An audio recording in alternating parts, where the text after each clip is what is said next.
Bonjour à tous, nous sommes très heureux de passer cet après-midi avec vous.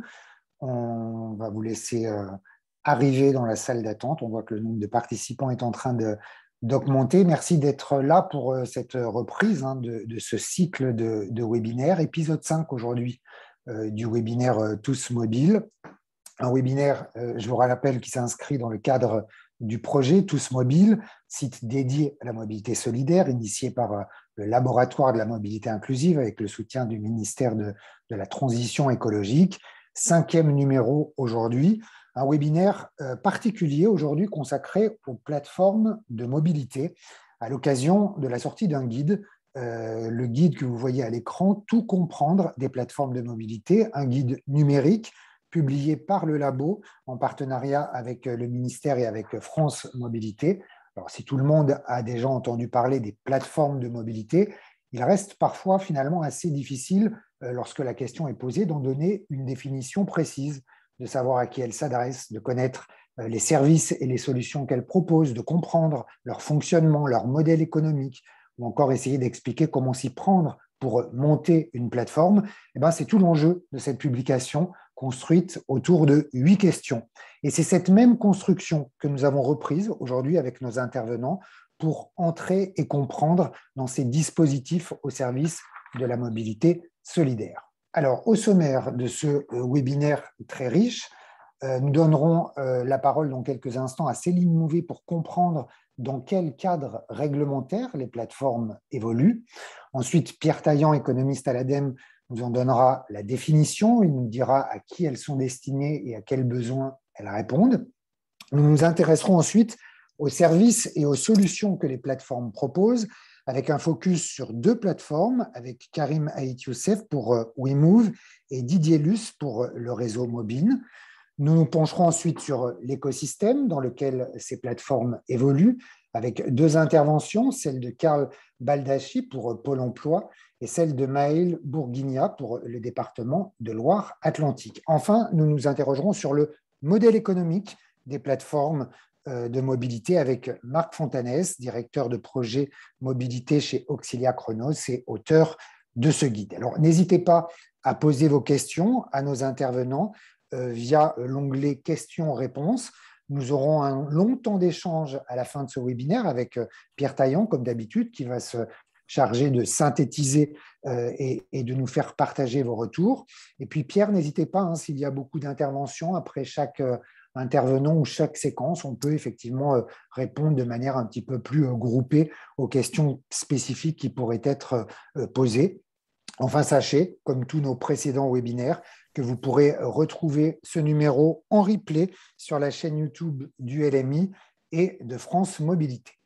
Alors, avant de laisser la parole à Céline Mouvet, quelques mots encore pour vous dire finalement pourquoi le LMI a décidé de publier ce guide dédié aux plateformes. D'abord parce que depuis sa création, le laboratoire de la mobilité inclusive a toujours placé ces dispositifs au cœur de ses actions. En favorisant effectivement l'accès des plus fragiles à une mobilité autonome, les plateformes de mobilité constituent évidemment un outil au service de la mobilité solidaire. Le LMI a notamment élaboré depuis 2019 maintenant une cartographie interactive des plateformes qui est régulièrement mise à jour. 160 opérateurs aujourd'hui y figurent. Avec cette publication, nous souhaitions aussi répondre à un besoin. Aucun outil de ce type n'existait.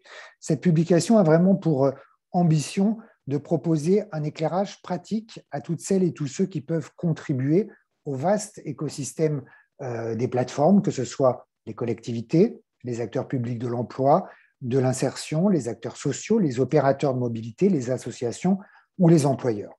Enfin, pourquoi le faire aujourd'hui ? Sans doute parce que les plateformes se situent finalement à un moment charnière, 25 ans après leur apparition. Elles entrent dans une nouvelle étape.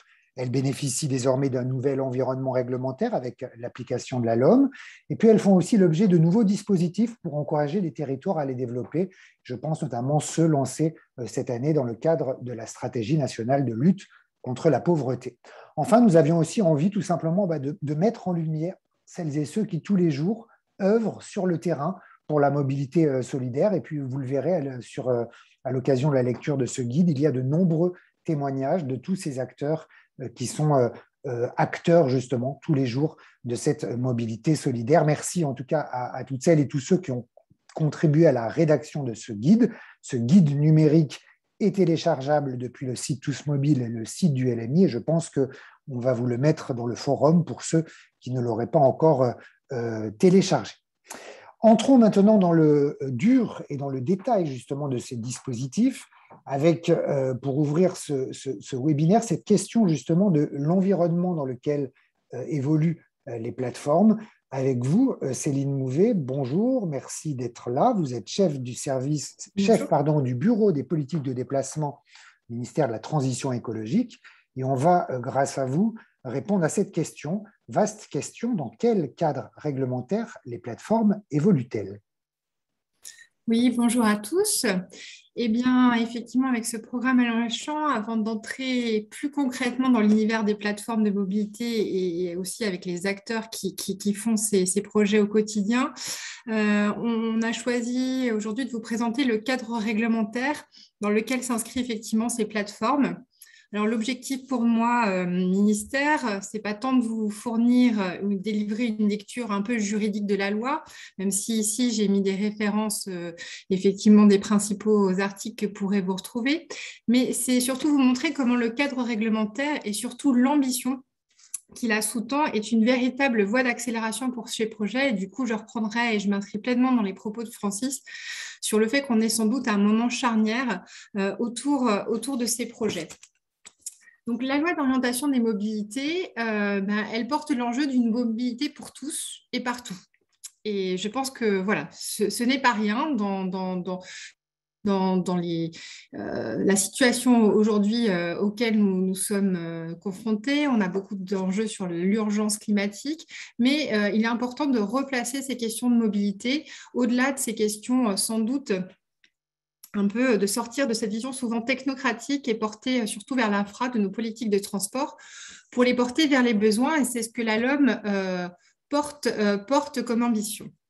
Et donc, elle met effectivement avec cet objectif de droit à la mobilité, où on est passé de droit à transport au droit à la mobilité. Ce n'est pas effectivement derrière un changement uniquement de mots, mais bien un changement de posture qui est appelé, mettant également en lumière, au travers effectivement de cette approche plutôt portée sur les besoins et l'approche servicielle, les ruptures sociales et territoriales en matière de mobilité, en visant le déploiement et en mettant à l'agenda ces questions de mobilité partout, à la fois dans les zones urbaines où on avait déjà effectivement des autorités organisatrices de la mobilité et sur ces questions de mobilité assez prégnantes, mais aussi dans des territoires plus ruraux. Plus concrètement, la LOM a rendu explicite une compétence mobilité solidaire. Alors, elle se distingue des autres compétences de transport urbain, etc., parce qu'effectivement, elle porte à la fois, surtout avant tout, un concept et un objectif de politique publique. L'idée étant très clairement de mettre en lumière la nécessité au niveau local de conduire des politiques de mobilité plus inclusives au bénéfice des publics vulnérables. Donc, c'est effectivement pas l'apanage des politiques sociales ou d'instruction de poser la question de la mobilité au travers de ces enjeux. Et donc, dans ce cadre et au travers de cette compétence mobilité solidaire, la collectivité est appelée à la fois à agir, mais aussi à fédérer, animer un écosystème. Et donc, au travers de cette compétence, on met aussi également en lumière tout un écosystème et de services de mobilité, au premier plan desquels les plateformes de mobilité. Troisième aussi action, c'est effectivement la nécessité d'une meilleure coordination des acteurs et de ne pas effectivement avoir une approche cloisonnée comme on l'a vu, avec cette logique de systématiser à l'échelle de chaque bassin de mobilité un plan d'action commun en faveur de la mobilité solidaire, qui porte effectivement l'objectif de fournir un conseil individualisé en priorité pour les publics les plus vulnérables et notamment pour les personnes pour viser le retour à l'emploi, favoriser une meilleure information sur les aides à la mobilité et structurer l'action publique pour répondre à cet objectif. Donc, vous voyez bien qu'au travers de ce plan d'action commun, on n'est pas allé imposer un outil, mais on retrouve très clairement, vous le verrez dans les présentations de cette séquence, qui s'inspire très fortement de l'aspect, enfin, on va dire, de l'objet, j'allais dire social, mais l'objet des plateformes de mobilité solidaire. Et donc, c'est en toute logique que nous avons soutenu le laboratoire de la mobilité inclusive dans cette production de ce guide pour apporter effectivement concrètement, fournir un apport concret à la diffusion de ces dispositifs, souvent méconnus. Alors, on ne sait pas forcément toujours comment, effectivement, ce à quoi ça renvoie. Et pour illustrer très clairement, voilà, j'espère que avec toute l'intervention de nos collègues, on dépassera effectivement certaines interrogations de certains acteurs sur les plateformes de mobilité, que ce ne sera pas qu'une vision des fois souvent numérique qui m'est objectée. Voilà, les plateformes de mobilité, c'est de l'humain, c'est vraiment un accompagnement très précieux et un acteur très important sur les territoires qui sont appelés à se déployer. Voilà, je vais laisser la parole du coup effectivement à Pierre Taillant pour effectivement vous préciser et rentrer un peu plus concrètement sur le détail de ces plateformes. Oui, merci Céline. Alors, je vais revenir rapidement sur les définitions et déjà pas mal de choses qui ont été évoquées là, dans la présentation de Céline Mouvet sur le contexte réglementaire. Alors, qu'est-ce qu'une plateforme de mobilité? Vous l'avez compris, si on peut passer la slide, merci. Dans le dispositif qui a été réglementaire qui a été présenté, c'est bien un dispositif d'animation, de coopération qui est au service de ces acteurs locaux, que sont les collectivités territoriales, bien sûr les acteurs de l'emploi, de l'insertion, les acteurs de la mobilité et bien sûr le monde associatif. Les plateformes, elles vont réaliser 3 sortes de missions complémentaires. D'abord, c'est accompagner bien sûr les personnes fragiles vers une mobilité autonome à partir d'un diagnostic qui est fait sur leur situation, leur capacité, on y reviendra, la proposition de solutions et l'accompagnement dans ces solutions. Ensuite, elles vont mettre en réseau les porteurs de solutions. Ça aussi, c'est un point important, que ce soit les transporteurs publics, les acteurs privés, les associations. Donc, jouer sur cette complémentarité aussi des solutions. Et enfin, développer des solutions complémentaires lorsque c'est nécessaire pour les besoins qui ne sont pas couverts sur certains territoires, à certaines horaires, par exemple.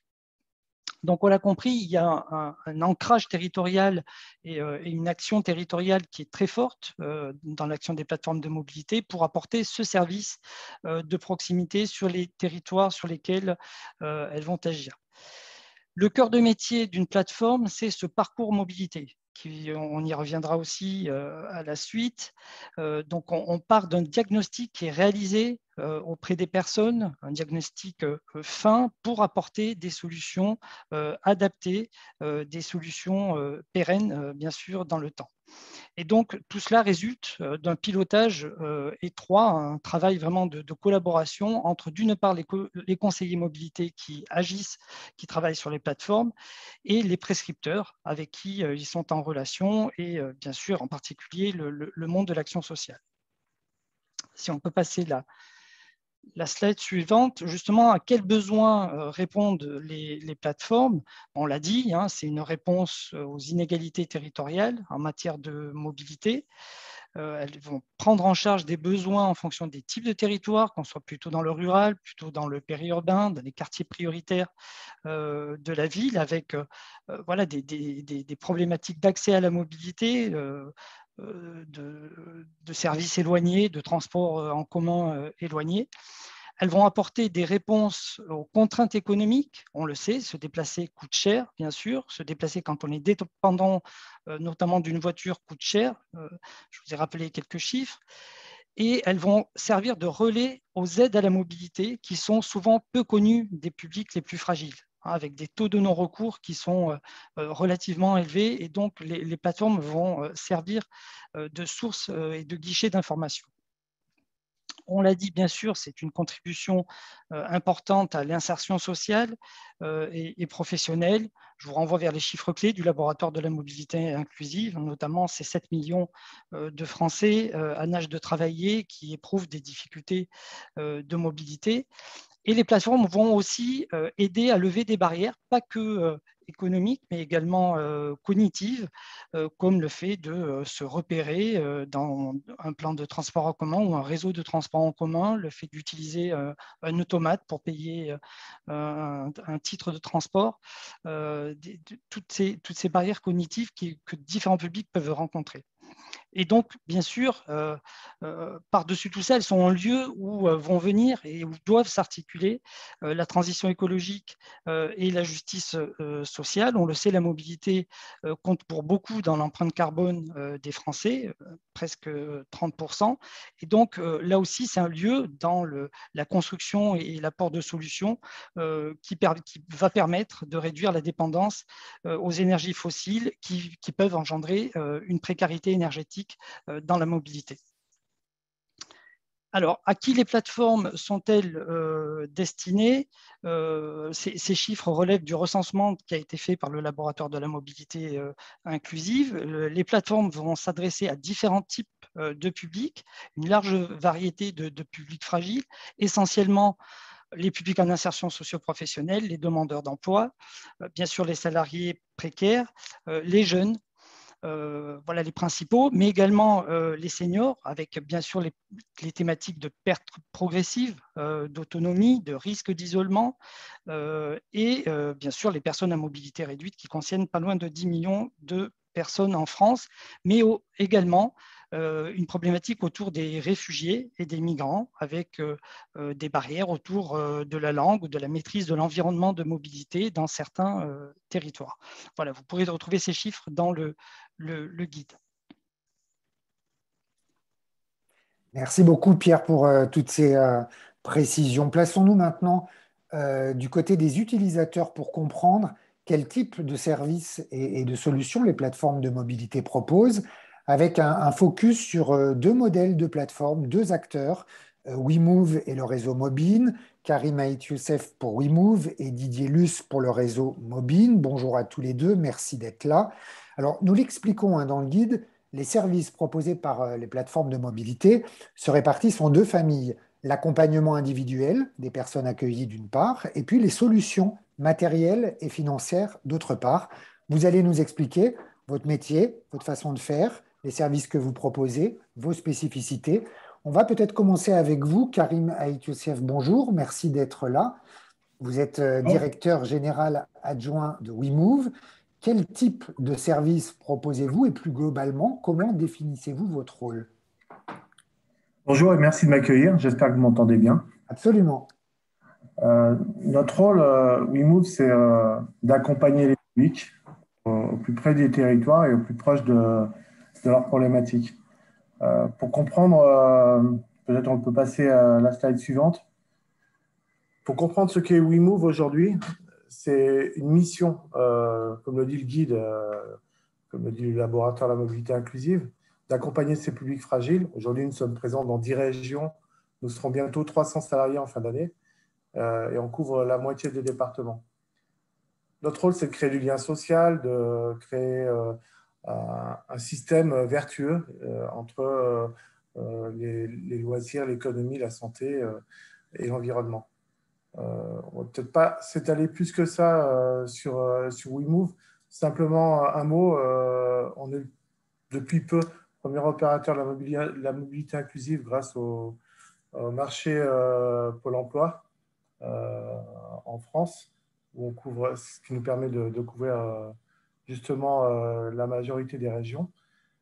On est aussi partenaire du ministère de la Transition énergétique avec un programme C2E innovant et conduit et piloté avec la DGAC et l'ADEME, Pierre Taillant ici présent.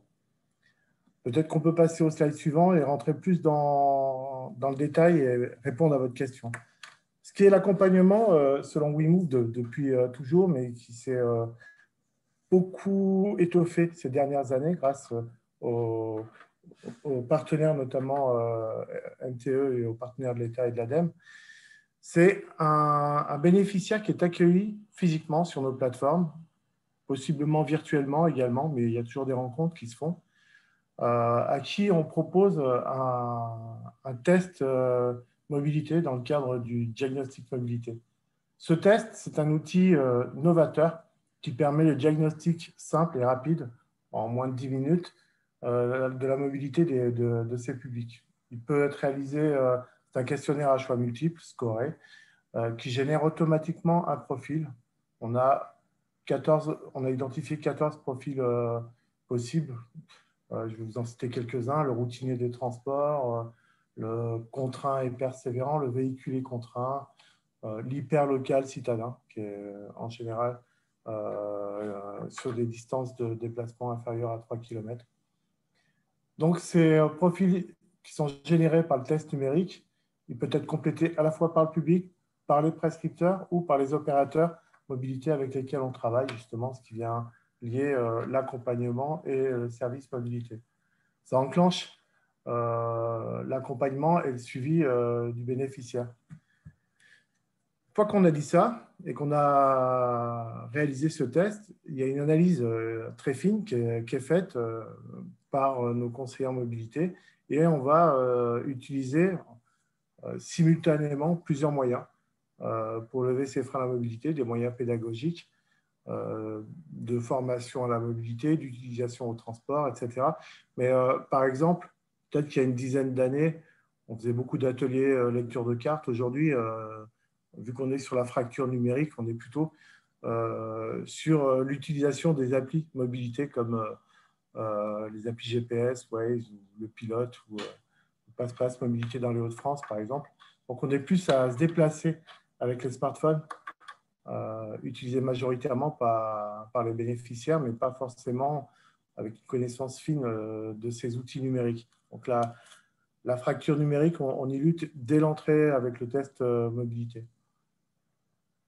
Au-delà des formations pédagogiques, il y a évidemment des moyens matériels. Ces moyens matériels, ils sont soit disponibles dans nos plateformes mobilité, mais essentiellement identifiés chez des partenaires opérateurs. On en a plusieurs milliers en France, répartis dans nos 10 régions, et quelques dizaines au niveau national, comme Noroto, par exemple, pour éviter de faire des garages sociaux. On a un accès à Noroto inclusif, pareil avec Renault, et d'autres garages labellisés garages solidaires par nos plateformes, des garages privés qui donnent un accès à nos bénéficiaires à des tarifs inclusifs. Notre travail, c'est de rendre toutes ces solutions de services mobilité que proposent des loueurs associatifs ou privés, privés aussi connus que Cities, par exemple, à donner l'accès à ces services-là à nos bénéficiaires en levant d'autres freins. Pour ça, on a des partenaires comme Compte Nickel, par exemple, qui permet justement de créer une carte bleue à des bénéficiaires qui n'y ont pas le droit, ce qui leur permet d'accéder à des services d'autopartage, par exemple. Pour finir, on a aussi des partenaires financiers, d'aide financière, notamment sur le microcrédit social, ils sont connus, hein, l'ADI, Créasol, etc. Tout ça, c'est cet ensemble de solutions, c'est ce qui nous permet de co-construire avec le bénéficiaire son parcours mobilité individuel au travers du temps. Ça dure un accompagnement mobilité, ça dure plusieurs semaines, voire plusieurs mois. C'est à chaque fois 1 heure, 2 heures, 3 heures, c'est beaucoup d'énergie réalisée par nos conseillers en mobilité, mais de manière un peu tridimensionnelle, c'est-à-dire au travers de notre plateforme numérique WIN, on a simultanément, tout le monde a les informations du parcours du bénéficiaire, que ce soit les prescripteurs, les opérateurs mobilité ou les conseillers. Ensuite, ça nous permet d'évaluer la sortie de la mobilité. Dans ces évaluations, on est en capacité de vous dire, par exemple, grâce au programme de certificat d'économie d'énergie, que l'accompagnement WeMove génère 33% d'économie d'énergie. Ça veut dire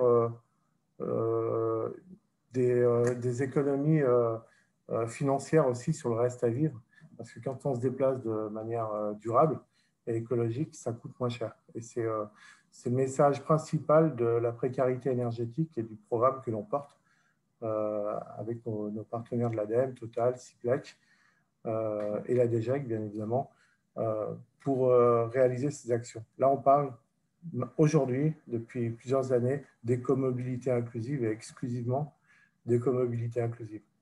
Ce sont aussi toutes ces évaluations qu'on a eues avec l'État, avec ces certificats, avec les CIS, la possibilité de créer cet espace bénéficiaire numérique, mais également de co-construire un métier. Ce que je veux te donner comme message principal, il y a un métier, ce sont les conseillers en mobilité. Les conseillers en mobilité, un métier qu'on a travaillé au niveau de la formation avec le laboratoire de la mobilité inclusive il y a quelques années. Et j'ai l'honneur de vous dire d'ailleurs qu'on a créé notre école de la mobilité inclusive, vous l'avez en primeur, WeMove, en début d'année, début septembre, qui forme des conseillers en mobilité WeMove, mais aussi des conseillers en mobilité partenaires qui, au travers qui viennent utiliser nos outils comme l'outil WIN qu'on partage aujourd'hui avec nombre d'associations sur les territoires. Si vous me permettez encore une minute, je sais qu'on n'a pas beaucoup de temps, qu'on est timé, juste une minute pour vous dire quand même que prendre un peu de la hauteur sur tous ces sujets qui sont tellement importants. Souvent, au LMI, on a cofondé le laboratoire de la mobilité inclusive avec Total. Quand on l'a cofondé, c'était justement pour militer, comme on l'a fait sur la loi LOM, etc., pour identifier la mobilité inclusive comme vecteur essentiel. Aujourd'hui, ce n'est pas 7 millions. Si on ajoute des niveaux de précarité différents, notamment les seniors, on est à 12 millions de personnes en difficulté de mobilité.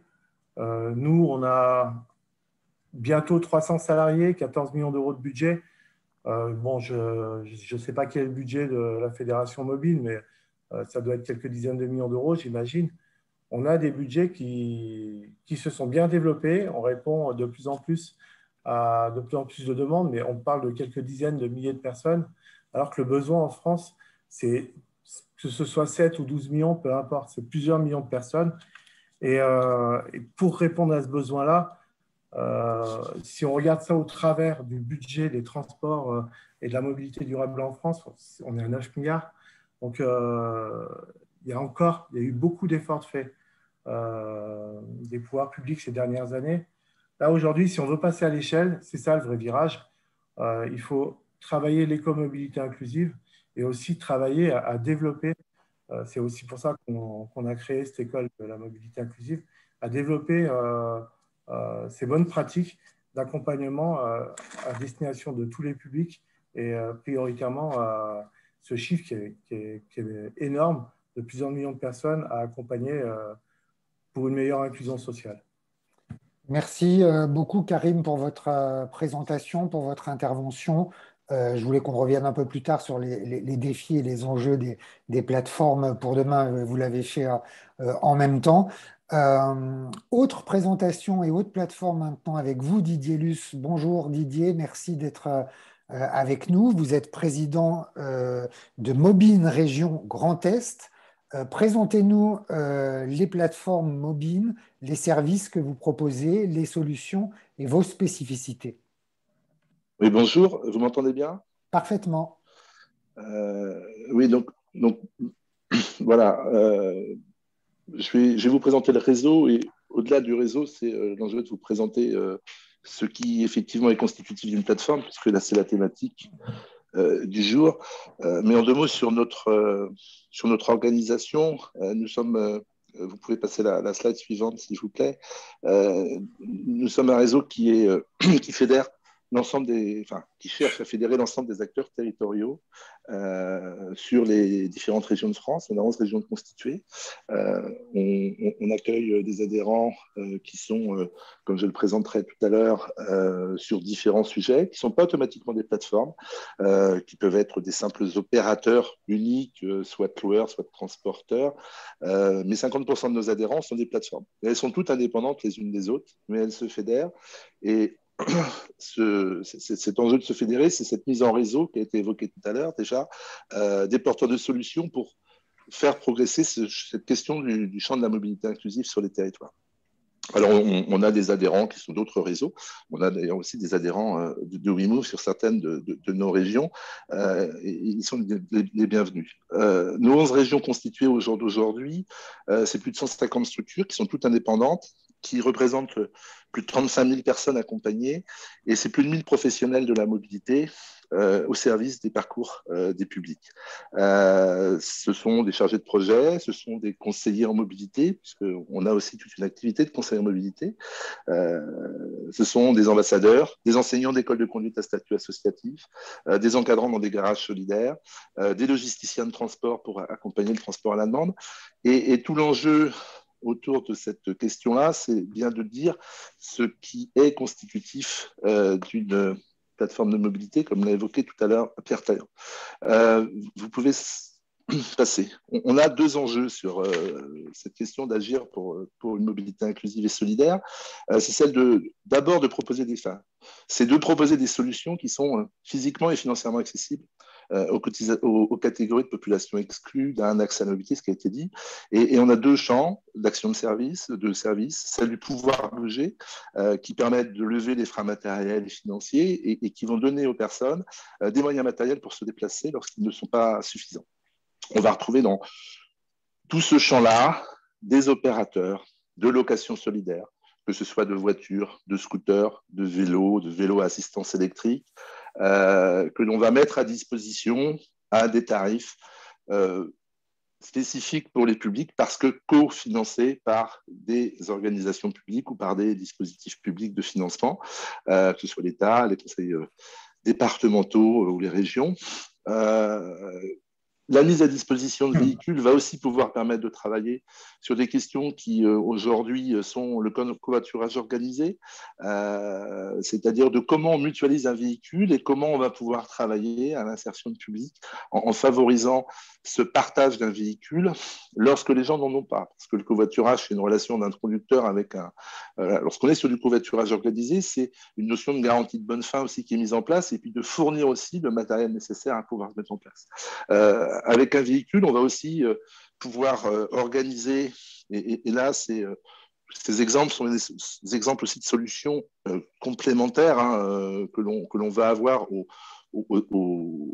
à l'organisation faite par les autorités organisatrices de transport, du transport d'utilité sociale, alors qu'il est réglementé au jour d'aujourd'hui dans cette terminologie, mais toutes ces initiatives de transport à la demande, de transport solidaire, qui vont faire que l'on va sur un territoire pour compenser un manque et un besoin, organiser des modes de déplacement.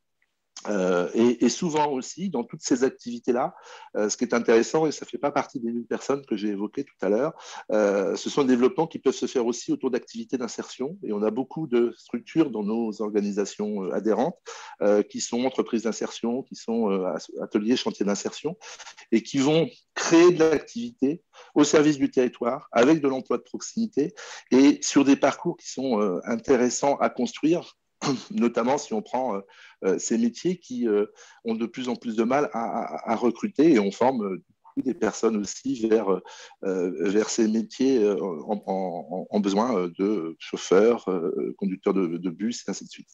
Et puis, les garages solidaires que l'on va aussi retrouver dans notre réseau, même si aussi dans notre réseau, nous utilisons des dispositifs de Renault Solidaire ou de Noroto, qui sont des dispositifs de RSE qui visent à favoriser une accessibilité tarifaire à la réparation, mais il n'y a pas une présence partout et tous les systèmes ne peuvent pas, ils cohabitent parfaitement bien sur les territoires. Donc ça, c'est l'enjeu du pouvoir bouger, de donner des réponses et des solutions au public pour compenser des manques et des absences de l'autorité, de l'organisation primaire qui est celle de l'autorité organisatrice de mobilité. Donner des modes de déplacement et mettre en place des modes de déplacement, ce n'est pas suffisant et c'est ce qui est l'enjeu d'une plateforme. Et la plateforme, c'est bien cet enjeu des 2 activités et c'est d'y associer cette question du savoir bouger.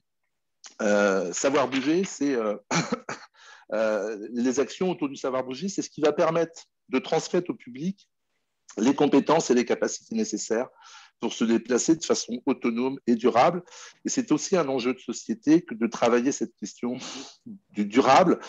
Dans le volet durable, on met souvent l'environnement, mais il y a aussi le volet social de l'insertion.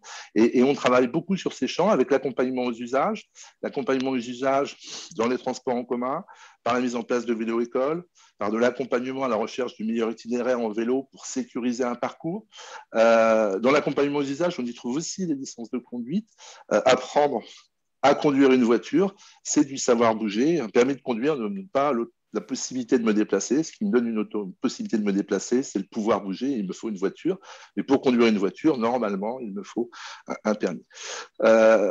Donc, on est sur ce savoir et donc ça nécessite d'accompagner, d'identifier les besoins d'apprentissage, ce qu'on a évoqué, ce qu'a évoqué tout à l'heure parfaitement Wimouf, monsieur Kassem tout à l'heure, sur ces questions de l'apprentissage. On a aussi, nous, des opérateurs et des formations qui forment nos conseillers mobilité. On en a formé déjà plus de 120 ou 130 au niveau de notre réseau avec des modules spécifiques qui sont mis en place. Et tout ça vise à cet accompagnement à une mobilité autonome. Et ça nécessite justement d'apporter dans une plateforme de mobilité des sources de financement. Alors, ces sources de financement qui vont être différentes, et c'est bien leur identification qui est importante, et qui passe certes par le microcrédit, mais qui passe aussi parfois par les droits accordés à la personne en fonction de leur statut, dont les droits à la formation, qui peuvent être mobilisés pour venir aider à financer tout ça. Je vais anticiper sur l'enjeu du financement, parce que ce n'est pas le sujet, mais l'intérêt et l'enjeu d'une plateforme, vous avez sur les territoires des opérateurs qui sont soit dans un champ, soit dans l'autre. L'enjeu d'une plateforme, c'est de pouvoir sur un territoire, en coopération avec les collectivités, puisque c'est de leur compétence au jour d'aujourd'hui, elles l'ont prise en tant que PCI, de pouvoir justement les associer pour produire un service plus coordonné, d'animer ce service pour que les populations les plus précaires, qu'on puisse couvrir les zones blanches et que les populations les plus en difficulté puissent trouver une solution qui réponde à leurs besoins. Et ça, c'est la capacité qu'on peut offrir en étant présent justement sur les territoires, parce que nos adhérents, ils sont pas basés sur une planète tout en haut, ils sont en Corrèze, en Lozère, dans le Bas-Rhin, c'est le cas de ma structure, donc des zones qui peuvent être parfaitement rurales, des zones qui sont totalement urbaines, et qui vont travailler à développer des projets qui vont animer tous ces deux éléments qui touchent, qui sont cette question de donner la possibilité de se déplacer avec des moyens, et puis d'accompagner à l'autonomie, et donc d'accompagner les personnes dans une acquisition de mobilité durable, dans le sens qu'ils sont capables de se débrouiller tout seuls après. Il ne s'agit pas de les assister ad vitam aeternam, mais de leur permettre de pouvoir avoir ce choix du mode de déplacement et de passer d'une représentation monomodale à une représentation multimodale qui va leur permettre de pouvoir envisager de l'intermodalité, donc de se rabattre avec un vélo sur une gare, de prendre un train, de pouvoir trouver après un bus ou de pouvoir retrouver un vélo ou un scooter. Et c'est ça qu'on travaille au quotidien au niveau des structures, toutes indépendantes les unes des autres, et ce qui fait aussi la difficulté parfois de nos organisations, c'est cette diversité, mais c'est aussi ce qui fait forcément sa richesse. Voilà pour les enjeux autour d'une plateforme et des services qui, à mon sens, sont portés par une plateforme et qui est important, à mon sens, de présenter et de passer. On pourra revenir après sur quelques enjeux. Merci beaucoup Didier pour cette présentation et merci à vous deux pour ces services et ces solutions. Pierre Taillant, je me tourne vers vous. Est-ce qu'il y a à ce stade-là déjà quelques questions qui concernent les intervenants qui ont déjà pris la parole depuis le début?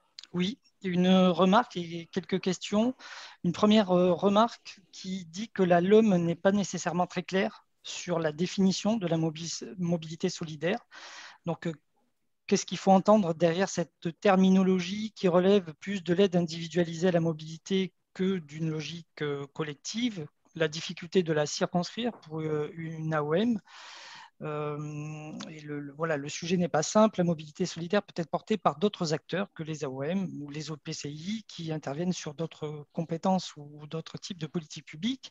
Et justement, une autre question qui était en lien, c'était comment éviter cette cacophonie un petit peu entre les intervenants, les acteurs de la mobilité, de l'emploi, du social, à l'échelle d'un département et avec les différentes compétences et acteurs des volets mobilité, plan de relance pour l'État, emploi pour la région, etc. Peut-être pour Céline Mouvet. Oui, bonjour. Alors je vais peut-être scinder en deux ma réponse, mais sur la compétence mobilité solidaire des AOM, je trouve ça très instructif cette question parce que voilà, je pense que la question, c'est pas de savoir qui est la personne compétente, c'est de se dire à un moment donné, on a des problématiques de mobilité pour un certain nombre de personnes et on a vu effectivement les chiffres donnés, on n'est pas sur quelque chose d'epsilonesque, hein. Donc, ça doit être un objet de politique publique.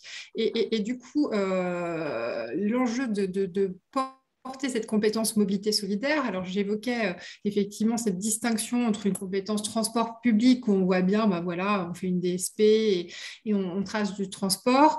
Là, voilà, c'est plus un concept, mais c'est important aussi dans le sens où, voilà, je reviens sur le sujet de ça relève plus de l'aide individualisée à la mobilité et non sur une logique collective.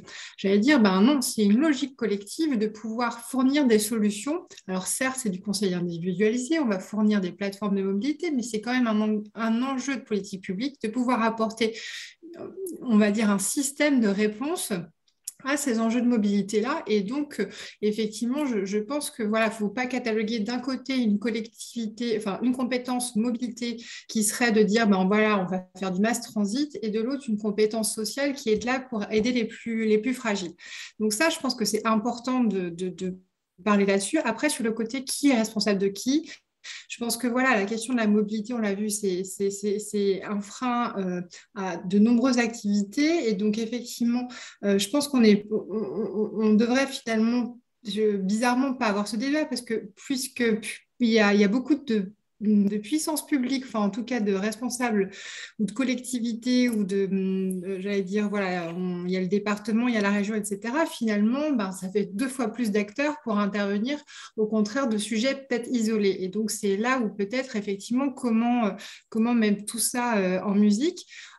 Finalement, il y a, au travers de toutes ces compétences, on peut dire qu'il y a finalement, on peut être surpris qu'il y a beaucoup de faits qui se penchent sur le berceau, mais finalement, concrètement, comment on agit collectivement. Et peut-être que l'intérêt de ces plateformes de mobilité, c'est de travailler sur justement un objet concret de mise en œuvre, de déployer un objet concret et qui peut être en capacité de fédérer et effectivement de structurer ou de mettre autour de la table des politiques un peu différentes. Voilà, j'espère avoir un peu essayé de prendre du recul sur ces sujets, mais voilà, c'est important de ne pas réfléchir en termes de compétences strictes.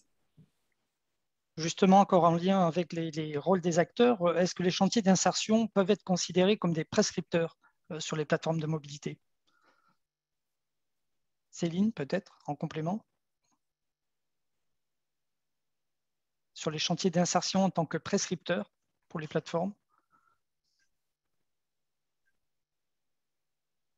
Spécialiste, est-ce qu'il y a un cadre précis sur la prescription? Je sais pas si... Ou Didier? Ouais. Voilà. La question du prescripteur, elle est importante. À notre sens, toute personne qui accompagne des publics en difficulté d'insertion est un prescripteur. Le prescripteur, c'est celui qui oriente vers le service. Se pose après, derrière, la question du tiers payeur, c'est-à-dire qu'on a un référent, mais on va avoir une typologie de public qui doit rentrer après dans des cases financières. Et l'enjeu de la plateforme, elle est aussi là, elle est de pouvoir s'ouvrir à tous les publics sans catégorisation, parce qu'on a justement un guichet aussi unique avec des financements qui financent la plateforme et pas des services. Donc ça, c'est le gros enjeu de cette question des plateformes. Nous, moi, je peux parler au niveau de ma structure, après, pas au niveau de mobile, mais en général au niveau du réseau mobile, dès lors que l'on a affaire à des acteurs des services pour l'emploi, et donc les acteurs de l'IAE sont considérés comme des acteurs des services pour l'emploi, ce sont des publics qui sont effectivement prescrits, qui vont pouvoir bénéficier des services. Voilà. Ça, c'est la réponse un peu normande que je peux donner, mais elle pose la question derrière. Le prescripteur, c'est le tiers de confiance, voilà, qui va valoriser, qui va valider un besoin, mais ça pose derrière la question et la pertinence de l'enjeu économique de comment cela est pris en charge. Parce que si je fais une tarification solidaire, comment la différentielle est-il pris en charge? À titre d'exemple, le Fonds d'action sociale du travail temporaire a un dispositif pour ces intérimaires qui permet justement de pouvoir faire et du conseil vers le permis de conduire ou de la mise à disposition de véhicules parce qu'elle apporte ses propres financements. Dès lors, elle prescrit vers des structures de mobilité. Et on peut avoir la même chose avec des structures d'IAE dans certains départements, c'est en tout cas le cas dans le mien au niveau du Bas-Rhin. Merci Didier. On va justement peut-être parler des prescripteurs maintenant pour éclairer justement la question, Pierre, que tu viens de poser en s'intéressant justement à cet écosystème hein, des plateformes, car c'est bien finalement l'une de leurs caractéristiques. On vient d'ailleurs déjà de l'évoquer avec nos interlocuteurs. Hein. Ce sont des dispositifs multi-partenariaux qui contribuent à la fois au développement des politiques territoriales de mobilité, d'action sociale, de l'emploi. On a finalement une galaxie de partenaires. Alors certains sont prescripteurs, d'autres sont financeurs, opérateurs. Il y a également les collectivités qui occupent une place importante. Parmi ces partenaires, il y a Pôle emploi. Bonjour Karl Baldacci. Bonjour Karl, merci d'être avec nous. Vous êtes chef de projet direction générale, direction des partenariats chez Pôle emploi. Vous êtes ce que l'on appelle, enfin ce que j'appelle un partenaire prescripteur. Vous allez me dire si c'est la bonne terminologie. Expliquez-nous quel est votre rôle et dans cet écosystème justement des plateformes de mobilité. Qu'est-ce que Pôle emploi fait dans cet écosystème des plateformes de mobilité? Bonjour Francis et bonjour à toutes et à tous. Peut-être en guise de rapide introduction, rappeler que la mobilité des demandeurs d'emploi, c'est un enjeu majeur pour Pôle emploi. Les conseillers Pôle emploi observent que de trop nombreux demandeurs d'emploi renoncent à un entretien d'embauche, à une offre d'emploi, à une formation, faute de solutions de transport pour se rendre sur place. On sait que la mobilité, c'est le troisième frein le plus fréquemment observé par nos conseillers. Et donc, pour lever les contraintes de mobilité qui pèsent sur les demandeurs d'emploi, Pôle emploi mobilise un certain nombre d'aides financières disponibles, on va dire, de droit commun en interne, qui ont pour vocation d'abaisser le coût de la mobilité pour les bénéficiaires. C'est des aides financières qui peuvent permettre aux demandeurs d'emploi de se rendre à un entretien d'embauche, à une formation, d'être aidé pour reprendre un emploi ou encore pour passer le permis de conduire. Mais on l'a vu dans les interventions précédentes, la mobilité, ce n'est pas qu'une question financière, c'est aussi une question liée aux aptitudes, aux connaissances qu'il est nécessaire d'acquérir ou de développer pour gagner en mobilité, gagner en autonomie. Et donc, Pôle emploi, pour compléter ces solutions, s'appuie sur les partenaires du territoire qui proposent des solutions concrètes adaptées aux besoins de nos publics. Alors, vous le savez, hein, les conseillers ont une véritable expertise sur les sujets emploi, insertion, mais les conseillers pour l'emploi, ce ne sont pas des experts de la mobilité. Ils ne connaissent pas aussi bien que les conseillers mobilité qu'évoquaient Karim et Didier tout à l'heure l'écosystème mobilité du territoire, les solutions de mobilité sur lesquelles ils pourraient s'appuyer pour accompagner les demandeurs d'emploi. Et la force des plateformes de mobilité, on peut passer à la planche suivante, Victorien, s'il te plaît. Et la force des plateformes de mobilité, c'est qu'elles disposent de cette expertise associée à un réseau partenarial, Francis, vous le rappeliez, très fort. Donc les conseillers Pôle emploi, en tant que prescripteurs, orientent les demandeurs d'emploi vers les plateformes de mobilité à la fois pour proposer un diagnostic approfondi et un accompagnement personnalisé des demandeurs d'emploi pour lever les freins qui contraignent leur déplacement. L'objectif dans ce cas-là, c'est des délais demandeurs d'emploi, on l'évoquait tout à l'heure aussi, des délais demandeurs d'emploi, élargir leur zone de recherche, à mieux utiliser les transports en commun, à gagner en confiance en eux dans leur capacité à se déplacer vers les opportunités d'emploi ou de formation du territoire. Mais c'est aussi, et c'est toute la force de cette diversité des solutions, c'est aussi des solutions matérielles et financières qui peuvent par exemple permettre d'orienter vers un garage solidaire quand les demandeurs d'emploi ont besoin de faire réparer leur véhicule. C'est parfois des mises en place de solutions, de systèmes de covoiturage pour desservir des bassins d'emploi qui sont insuffisamment desservis par les transports en commun. Donc voilà, c'est cette force qui permet, dans une logique de complémentarité d'expertise, à Pôle emploi et aux plateformes de mobilité de travailler main dans la main dans les territoires. Alors, des coopérations entre Pôle emploi et les plateformes de mobilité existent depuis de nombreuses années. Il est possible aussi que le partenariat s'accompagne d'une contribution financière. C'est en fonction des opportunités locales et aussi en fonction de ce que les partenaires du territoire, je pense notamment aux partenaires collectivités territoriales, ça fera la transition avec la collègue du Conseil départemental Loire-Atlantique qui prendra la suite. Et voilà, c'est des opportunités qui font qu'à un moment donné, on coopère, encore une fois, dans une logique de complémentarité pour proposer des solutions dont on ne dispose pas forcément en interne et que les conseillers mobilité, plateformes de mobilité sont en capacité de proposer à nos publics pour faciliter, accélérer les retours à l'emploi, l'insertion professionnelle, l'entrée en formation. Voilà un petit peu pour le panorama du rôle de Parfait, Pôle car emploi merci sur la beaucoup plateforme. pour cette présentation. Effectivement, un multi-partenaire, un partenaire prescripteur. Vous le disiez aussi à l'instant, il y a d'autres partenaires importants, comme par exemple les collectivités qui endossent souvent d'ailleurs plusieurs casquettes, hein, elles peuvent contribuer financièrement, mais aussi donner une ambition, proposer un portage politique déterminant. Là, je cite vraiment le guide, hein, qui déterminait et qui qualifiait ce rôle des collectivités. Avec nous, un département justement pour voir un petit peu comment ça se passe. Bonjour Maëlle Bourguignat, merci d'être avec nous. Vous êtes chargé de projet insertion au département de Loire-Atlantique et vous avez décidé, enfin vous, le département a décidé d'animer directement un dispositif de plusieurs plateformes. Vous accompagnez, je crois, à peu près 700 personnes par an. Je vous laisse nous expliquer tout ça.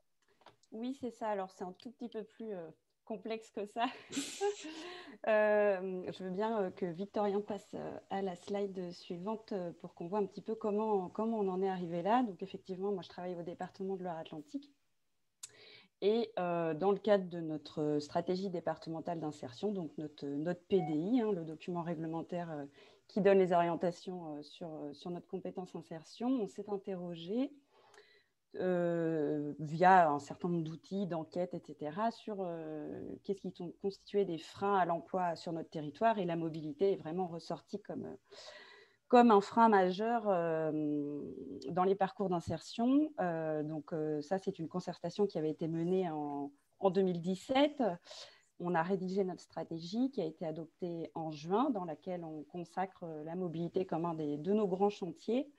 Avec un certain nombre de constats. Déjà, c'est un frein, ça c'est sûr, mais il existe aussi un certain nombre de solutions déjà présentes sur nos territoires, des initiatives locales, des dynamiques territoriales, des solutions qui ont été développées en fonction des zones d'implantation de structures associatives, de la location par ici, de la réparation par là, du soutien au code ou au permis sur d'autres territoires. Donc, notre objectif, c'était surtout d'arriver à structurer toutes ces offres de services. Et pour ça, on a souhaité développer du conseil en mobilité en ajoutant cette étape entre les prescripteurs et les parcours d'insertion d'un côté et les solutions d'un autre côté qui, sur certains territoires, étaient déjà là. Donc, on a lancé un appel à projet. Ça s'est fait en 2 temps. Ça vous permet de voir la temporalité longue entre la détection du besoin en 2017 et le lancement des plateformes à la rentrée 2019. Et l'appel à projet portait principalement sur la mise en place de conseils en mobilité. Donc, on peut passer à la slide suivante, où c'est les résultats en fait de cet appel à projet. On a sélectionné 5 opérateurs qui portent 6 plateformes mobilité, sachant que dans notre appel à projet, on n'avait volontairement pas prédéfini de périmètre d'intervention, souhaitant tenir compte de ces initiatives, de ces dynamiques existantes au local et aussi de la diversité du territoire. Parce que si ces dynamiques, elles se sont construites différemment selon les territoires, c'est bien qu'il y avait des spécificités qui faisaient qu'elles n'ont pas proposé forcément la même chose partout. Donc voilà un petit peu la carte avec la grosse agglomération au centre et puis l'agglomération nazérienne à l'ouest, et puis des territoires assez ruraux au nord, le littoral aussi sur l'ouest du département. Et je veux bien qu'on passe à la slide suivante. Donc un premier, déjà ce petit schéma qui est quand même intéressant et qui nous dit qu'on est dans la partie sur l'écosystème, c'est vraiment ça. On a des prescripteurs qui sont référents de parcours d'insertion qui accompagnent des personnes d'un côté, qui à un moment vont détecter avec la personne qu'il y a un frein sur la mobilité. Elles vont orienter les personnes vers, je ne sais plus qui disait tout à l'heure, les conseillères mobilité, mais c'est vrai que chez nous aussi, on en a dit c'est que des femmes. Donc, par abus de langage, on dit les conseillères mobilité. Et ensuite, elles vont faire ce travail de diagnostic. Je ne reviens pas sur le contenu parce que c'est vraiment ce qui a été présenté en amont, de diagnostic avec les personnes et les orienter vers des solutions. Pour tout ça, il faut de l'animation, il faut du partenariat local. Et donc, le vrai défi, j'y reviendrai juste après, c'est comment on arrive à faire avancer tout ce monde-là ensemble. Sur la question de la prescription, puisqu'il y a eu plusieurs questions aussi à ce sujet, en Loire-Atlantique, c'est toute personne inscrite dans un parcours d'insertion qui rencontre des difficultés à se déplacer de manière autonome, qui peut être orientée vers les plateformes mobilité.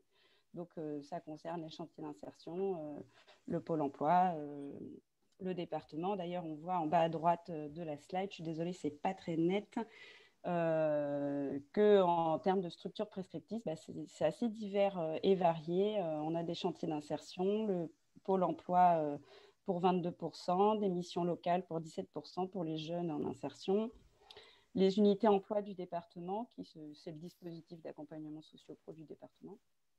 Voilà, on a accompagné 717 personnes sur un objectif initial de 620 et il y a un cofinancement. Il y a un financement très majoritaire du département au titre de plusieurs politiques, la politique insertion, jeunesse, infrastructure, déplacement, et puis en soutien de la région, du Fonds social européen et depuis cette année du plan pauvreté. Les réussites de ce dispositif, c'est vraiment d'avoir...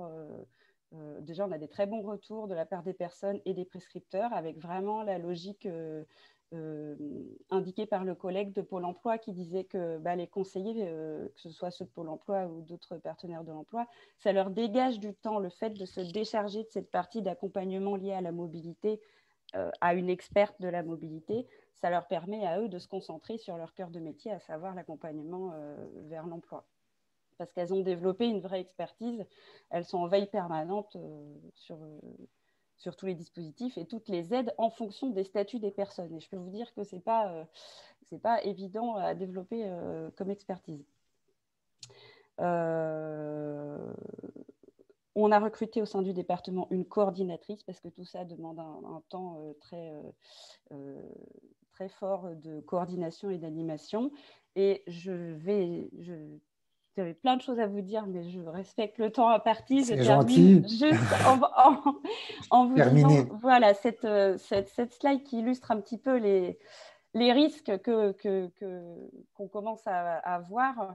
Alors déjà, un risque d'engorgement parce que sur l'agglomération nantaise, on est rendu à 4 mois d'attente pour un rendez-vous. C'est pas possible, c'est pas tenable parce que, comme le disait le collègue tout à l'heure de WeMove, effectivement, les problèmes de mobilité, ça concerne des millions de personnes et selon le chercheur en la matière Éric Le Breton, seulement 1% des personnes qui en ont vraiment besoin sont accompagnées au sein de dispositifs de mobilité inclusive.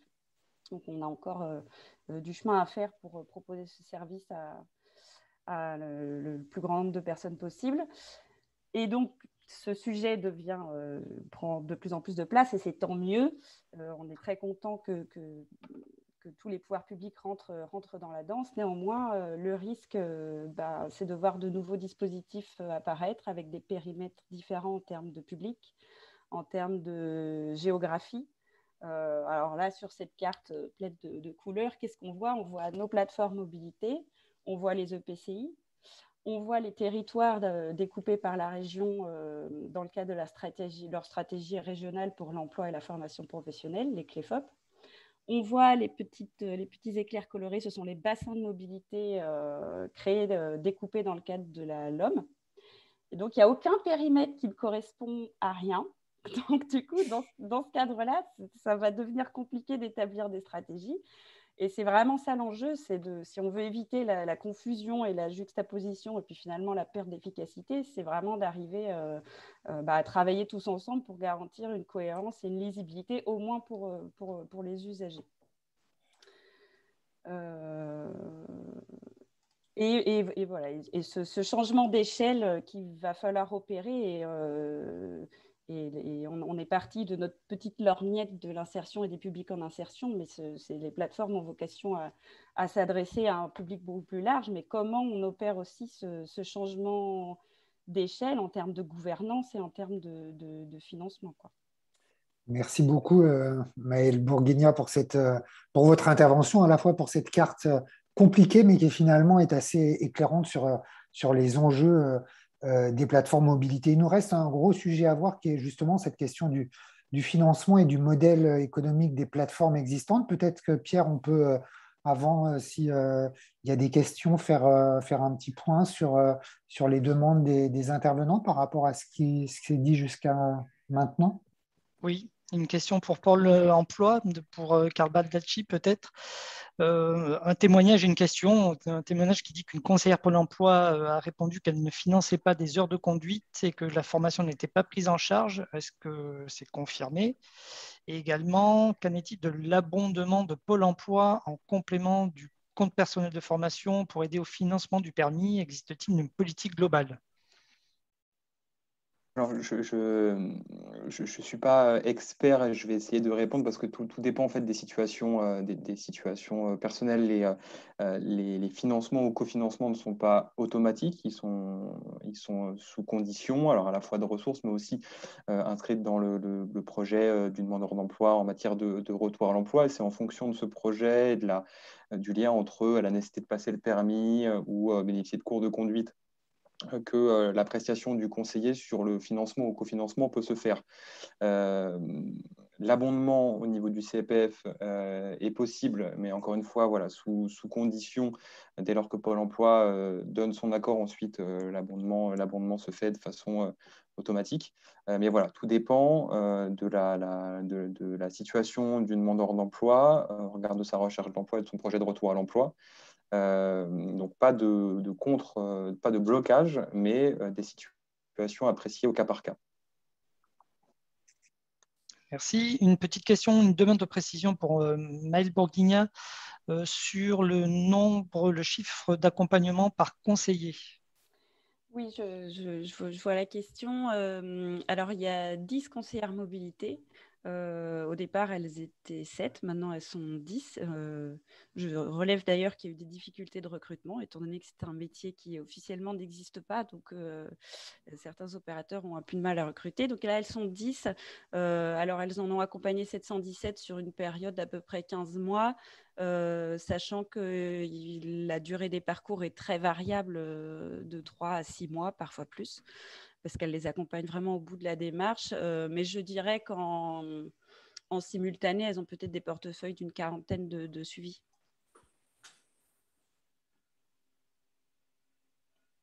Très bien, merci.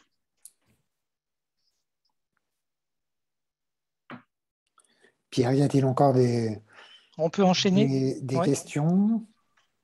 Ou est-ce qu'on passe au... On continue? Oui.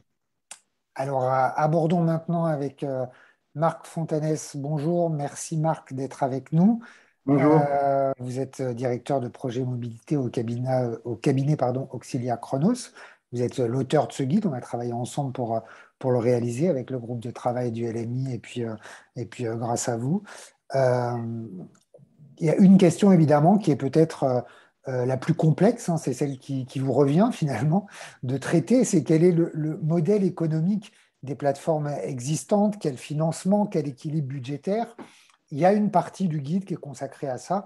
Essayez de nous donner quelques clés de lecture autour de ces modèles économiques des plateformes existantes.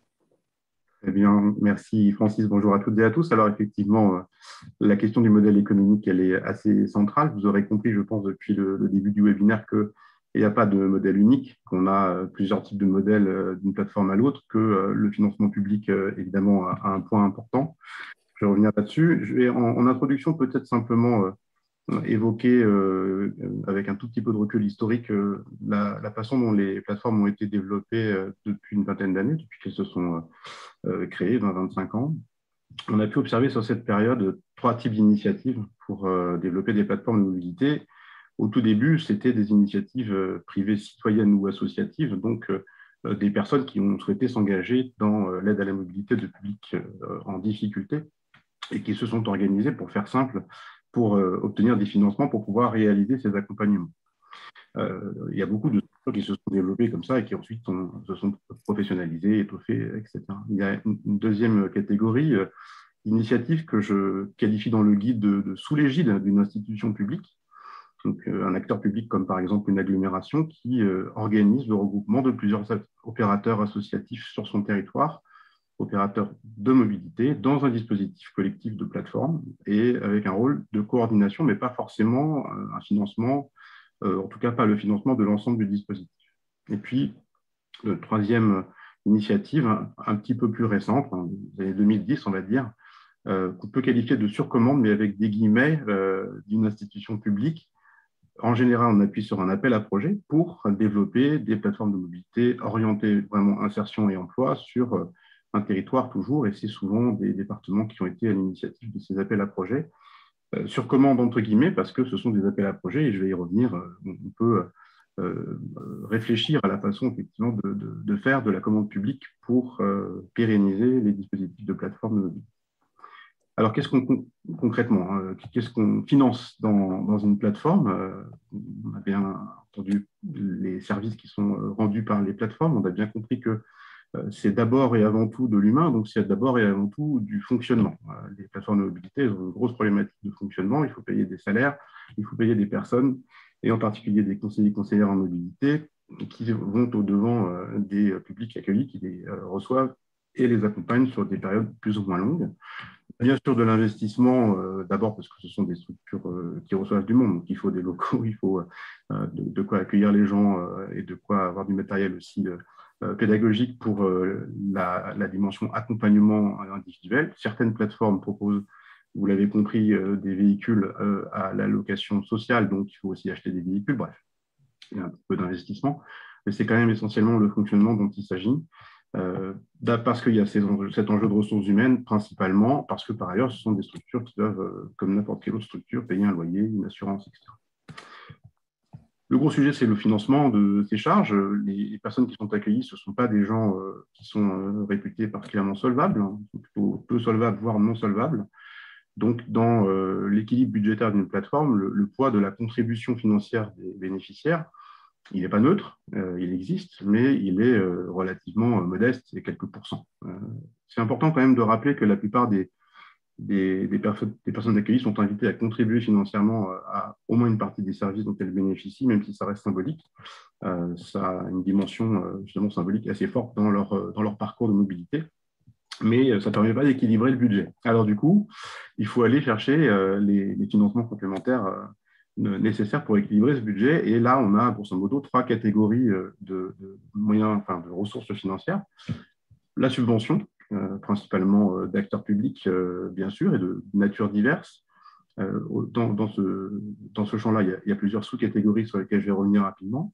La prestation, et puis le don, qui fait partie du financement privé, si on regarde les choses de manière un petit peu plus large. La subvention, alors, grosso modo, il y a soit des acteurs comme Pôle emploi ou un département ou d'autres qui demandent à une plateforme d'accueillir un certain nombre de bénéficiaires par catégorie de public. Pôle emploi, c'est des demandeurs d'emploi.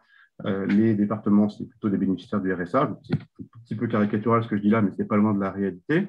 Et la subvention consiste à accompagner un certain nombre de bénéficiaires de cette catégorie de services sur une période donnée. Donc, une plateforme qui va accueillir aussi bien des demandeurs d'emploi que des bénéficiaires du RSA, des jeunes de moins de 26 ans qui vont être attachés à la mission locale ou des seniors en perte d'autonomie, etc., va devoir avoir autant de conventions d'objectifs pour avoir la subvention correspondante que de public cible. Ça, c'est la première catégorie.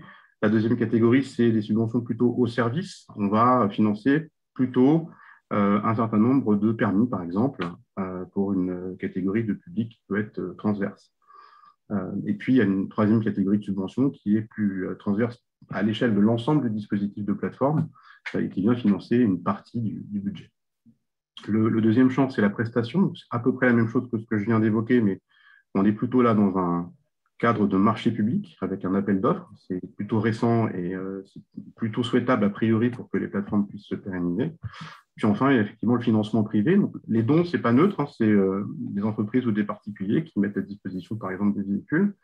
Ça peut être du financement en nature, ça peut être du mécénat avec l'intervention d'un certain nombre de fondations d'entreprises notamment. Et puis, ça a été évoqué par Didier, je crois, tout à l'heure, il y a aussi des représentants de métiers qui sont les métiers cibles de la mobilité solidaire. Donc, c'est par exemple le cas des intérimaires et donc du Fonds d'action sociale du travail temporaire qui contribue financièrement aux plateformes quand elles accompagnent des travailleurs intérimaires. Je termine là-dessus sur les ressources financières, les types de financement transverses. J'ai évoqué la subvention, il y en a quelques autres. Il y a notamment les financements européens et en l'occurrence le Fonds social européen qui a un rôle important, vraiment très important dans le financement des dispositifs de plateforme. Et puis il peut y avoir des appels à projets territoriaux. Et plus récemment, on a vu apparaître donc des marchés publics et puis des financements via les certificats d'économie d'énergie, les C2E, à la condition qu'on soit dans ce que Karim appelle l'écomobilité solidaire ou inclusive. Donc vous aurez compris que trouver le modèle et l'équilibrer, ce n'est pas simple. Il y a un certain nombre de difficultés auxquelles les responsables de plateforme doivent faire face. Je vais en évoquer deux principalement. La première, c'est la course au financement, les subventions qui sont quand même les principales ressources jusqu'à présent. Hein, c'est en train de changer doucement.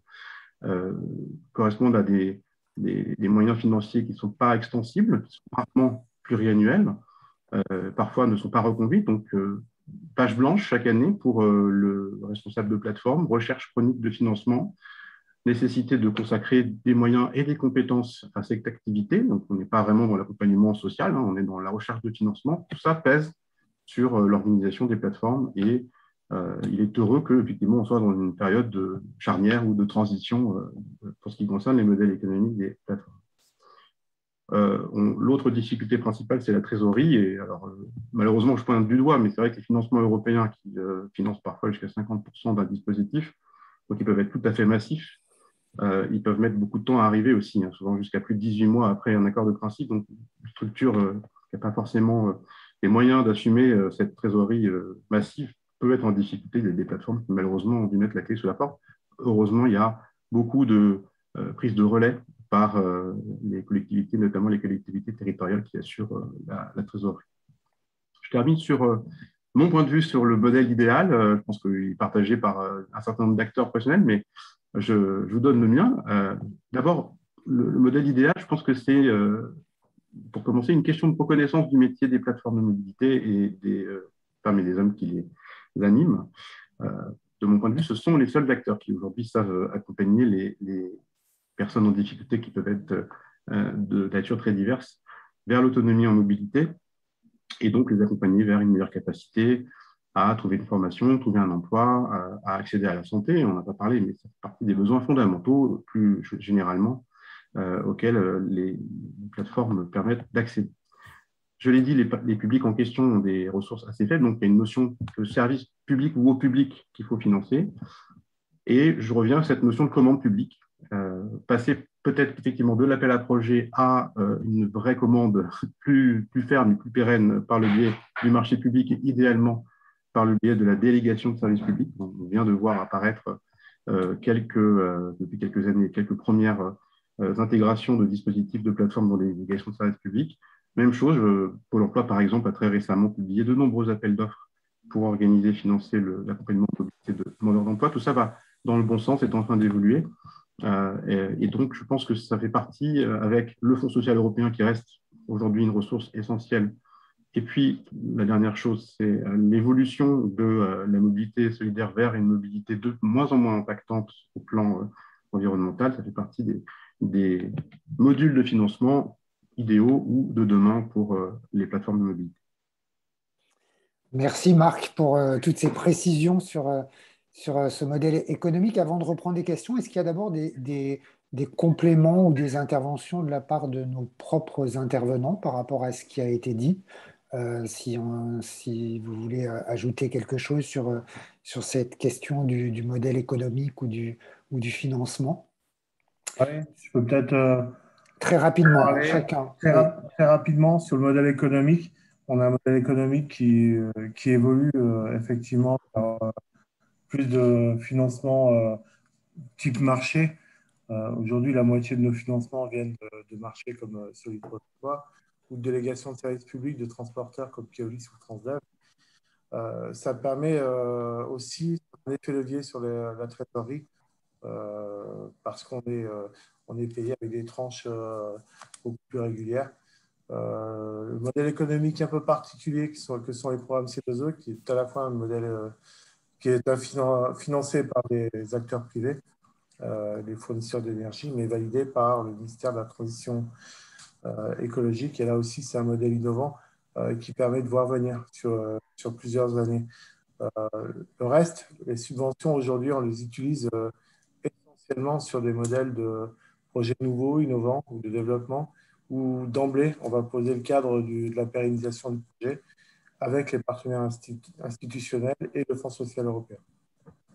Merci pour ces compléments. D'autres compléments? On continue de... Oui, allez-y, Maëlle. Juste une précision sur oui. Les marchés. Oui, effectivement, donc Pôle emploi a lancé un marché, je crois que c'est une mesure nationale, mais avec un cahier des charges national, mais décliné au niveau des régions. Et ben, c'est vrai que c'est très bien, mais du coup, ça vient en plus ou à côté de ce qu'on fait déjà. Donc, c'est un peu le risque aussi, c'est que ça devient... alors que nous, on accueille des demandeurs d'emploi sur nos plateformes mobilité. Donc là, il va y avoir un dispositif en plus de Pôle emploi pour du conseil en mobilité pour ces demandeurs d'emploi. Mais du coup, je trouve ça un petit peu dommage. Et pour dire aussi que les structures, elles se retrouvent quand même à répondre à un appel à projet par-ci, un marché par-là, un autre marché, un autre appel à projet. Et finalement, elles passent leur temps à chercher des financements, répondre à des appels à projets, signer des conventions et rendre des bilans. Et elles n'ont pas forcément l'ingénierie pour ça non plus, quoi. Donc, pour moi, le modèle idéal, c'est un fonds commun alimenté par toutes les institutions et les pouvoirs publics et des fonds privés et des crédits C2E, etc., et qui vient financer des dispositifs. Mais c'est vrai que ce découpage est vraiment contraignant. Merci beaucoup pour toutes vos interventions. Pierre, je vais vous laisser reprendre la parole. Il y a toujours beaucoup de questions, toujours beaucoup de participants et des questions souvent très techniques. Ah, je crois que Didier voulait prendre la parole. Non, juste, je voulais rebondir sur ce que venait de dire l'intervenante précédemment. C'est effectif, enfin, je partage totalement ce que je viens de dire. le plan pauvreté dans son organisation vise sur ces questions, enfin visait, je pense, sur ces questions-là à faire en sorte d'être plus proche des territoires dans les organisations. Et ce qui est important, effectivement, je pense, c'est de voir dans l'organisation territoriale comment mobiliser des financements communs pour faire vivre le territoire, parce qu'on le voit dans ces appels à marché et autres. Ce qu'on vient, comme le partage, c'est rajouter du dispositif à du dispositif, donc quelque part de la concurrence, qui en soit n'est pas mauvais, mais probablement au détriment des publics qui ne retrouveront pas toute l'offre de services auxquels elles pouvaient prétendre. Et je pense que la réflexion, elle est intéressante dans le plan de pauvreté, si elle associe, et c'est, je crois, l'enjeu aussi pour les départements de s'en saisir, cette compétence, entre guillemets, mobilité qui leur est rendue dans ce cadre de la solidarité à organiser sur les départements. Et je pense que c'est l'interlocuteur qui doit aujourd'hui prendre un peu leadership sur ces questions-là par rapport à la typologie des publics qui sont accompagnés sur ces organisations. Voilà. Merci Didier. Et pour compléter, juste, vous parliez de ce plan et de cette stratégie nationale de lutte contre la pauvreté qui effectivement comprend, pour que tout le monde comprenne, à la fois la création d'une trentaine de plateformes dans des zones non couvertes et puis un accompagnement à la mobilité pour les publics en insertion. C'est les deux volets du plan. Pierre, je vous laisse terminer et nous faire part des différentes questions qui sont nombreuses. Oui, une question et une remarque sur le risque de débordement de l'activité des plateformes. Est-ce qu'il ne faut pas centrer les plateformes sur les publics en insertion en renvoyant la problématique personnes âgées, personnes handicapées à des solutions ad hoc au niveau local du type transport à la demande, compte tenu des délais qui ont été évoqués, d'attente qui peuvent être assez longs et des différents besoins spécifiques? Également, une autre question qui est liée sur existe-t-il un texte juridique de référence concernant l'éligibilité du public, tel que pour le pass IAE, ou justement, est-ce que cette éligibilité est déterminée par l'auteur du diagnostic ou par le prescripteur? Peut-être du côté des plateformes WeMove ou Mobine. Si un des intervenants se sent de répondre ou a des éléments de réponse. Moi, juste sur la première question, c'est vrai que je trouve ça dommage de faire un dispositif par type de public et en fonction de si on est âgé, on va toquer à telle porte, et si on est handicapé à telle porte, et si on est en insertion à telle porte. Et donc, c'est vrai que le changement d'échelle, il est difficile à effectuer parce qu'on est déjà engorgé alors qu'on s'occupe que des publics en insertion. Néanmoins, je pense que c'est vraiment là-dessus qu'il faut travailler. En fait, en ce qui concerne WeMove, on part toujours de l'impact sur les territoires, ce qui nous permet de vérifier à quel financeur on peut s'adresser. Quand on parle d'impact énergétique, du coup, on s'adresse à la DGEC. Selon les typologies de public, on a des interventions différentes, parfois d'entreprises également, pour des accompagnements de salariés précaires. On cherche à accueillir la majorité des publics en insertion, en exclusion sociale. On parlait tout à l'heure de 7 millions de personnes en inclusion sociale, voire 12 millions de personnes si on met bout à bout toutes les personnes en difficulté. Changer d'échelle et pouvoir accompagner toutes ces personnes-là, c'est vrai que ça nécessite une ingénierie de fonctionnement et du multipartenariat financier. Peut-être que la différence, c'est que quand on rentre dans une DSP pour 7 ou 8 ans, on fait un dossier une fois et après, on travaille avec le partenaire et on répond aux problématiques en élargissant progressivement le plus possible le panel de public à accompagner selon les statuts, les difficultés, pour pouvoir dire oui à toutes les personnes qui sont orientées. Merci. Une question pour peut-être Pôle emploi. Une personne demande s'il est possible de trouver quelque part les informations concernant les offres de mobilité de Pôle emploi, notamment les détails sur les aides, et les différents financements, notamment permis de conduire. Oui, alors tout est disponible sur pôle emploi.fr. Vous allez trouver une rubrique consacrée aux aides et mesures de Pôle emploi et vous y retrouverez les aides à la mobilité, la reprise d'emploi, recherche d'emploi, formation, ainsi que voilà, tout ce qui va concerner les aides au permis B. Merci. J'ai vu qu'il y avait d'autres questions, Pierre, sur Pôle emploi. Je me permets juste de faire voilà, une toute petite parenthèse pour rebondir sur ce que disait Maël, ce que disait Didier. J'entendais des effets de concurrence qui peuvent arriver dans les territoires. Et moi, je parlerais plutôt derrière de complémentarité entre des dispositifs qui existent et des dispositifs qui, on va dire, peuvent sembler se superposer, mais qui, in fine, Maël, vous le disiez tout à l'heure, 4 mois d'attente pour un rendez-vous avec un conseiller mobilité, c'est que le besoin est là et que pour répondre aux besoins et proposer des solutions concrètes aux usagers, eh ben on peut faire cohabiter différents dispositifs qui peuvent répondre aux problématiques des demandeurs d'emploi et au-delà des demandeurs d'emploi. Et derrière, c'est à nous de trouver cette articulation. On évoquait tout à l'heure les appels d'offres que Pôle emploi a passés avant l'été, qui visait à renforcer notre offre de service sur un objet bien spécifique, hein, le bilan accompagnement mobilité, auquel de nombreuses plateformes de mobilité ont répondu, et c'est très bien. Voilà, derrière, les titulaires des marchés mettent en place des solutions, proposent des solutions complémentaires aux solutions qui existent.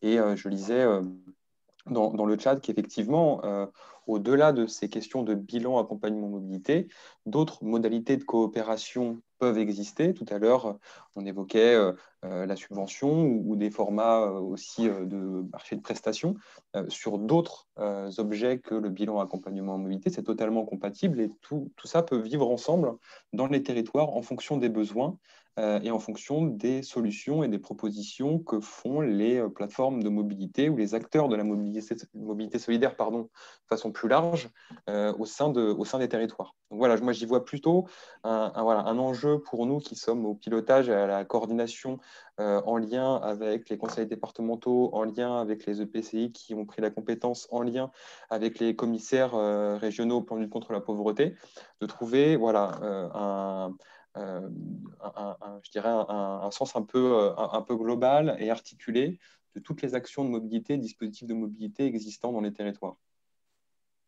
On est d'accord. Il faut s'articuler.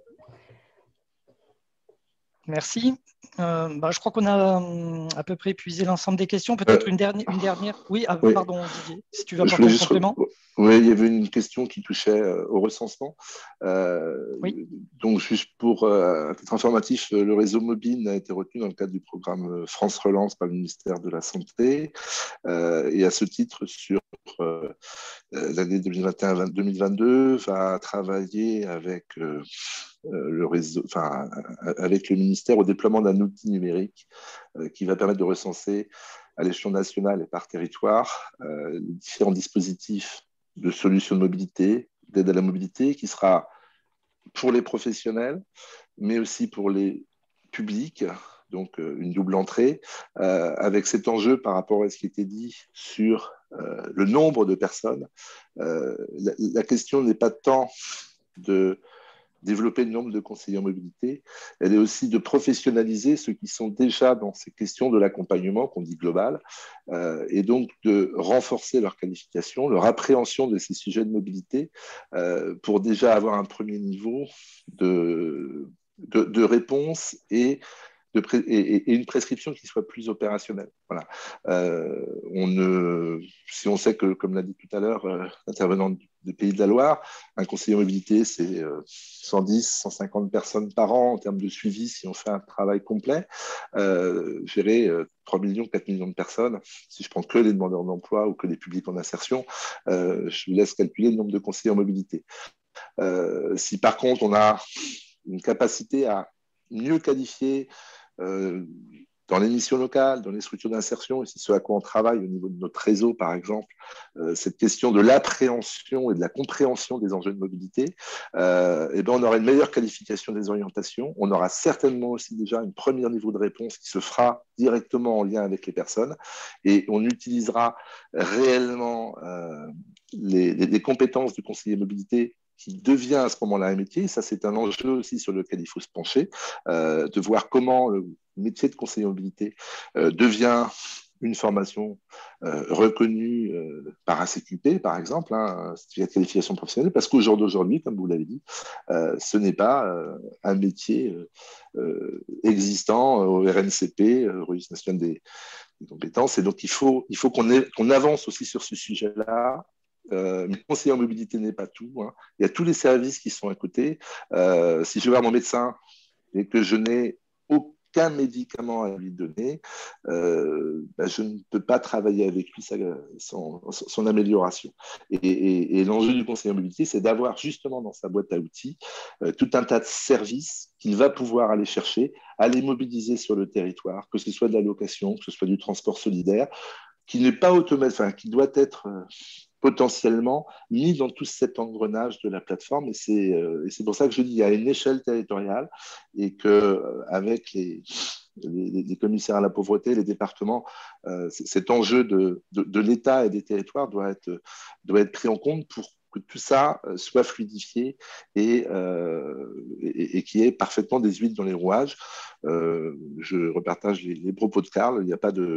C'est pas une notion de concurrence, c'est de faire en sorte que tout fonctionne, parce que si on n'a plus que du conseil en mobilité, comment fera-t-on vivre les autres services derrière? Voilà, c'est un enjeu quand même qu'il faut aussi prendre en compte, et il ne faut pas que les dispositifs en éteignent un autre ou en supplantent un autre. Voilà. Je pense que voilà pour le cadre de la réflexion par rapport à cet enjeu des plateformes et de leur futur développement dans les Didier, merci beaucoup. On arrive au terme de ce webinaire. J'espère que vous en savez un peu plus sur les plateformes. Peut-être, Marc, un tout petit mot pour dire aussi que dans ce guide, on a essayé de construire une méthodologie pour tous ceux qui souhaitaient essayer de structurer ou créer des plateformes avec quelques étapes à respecter pour optimiser finalement les chances de succès. Peut-être un mot sur cette dernière question qu'on a abordée dans le guide et qu'on n'a pas eu le temps d'aborder ici, très rapidement.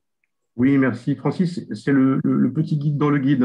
C'est ça. Vous avez envie de monter une plateforme ou d'accompagner le montage d'une plateforme en 7 étapes. On est revenu sur les processus. Au départ, un diagnostic à l'arrivée, l'évaluation d'une activité, en passant par le modèle économique, choisir le bon statut juridique et la pérennisation de l'activité, entre autres.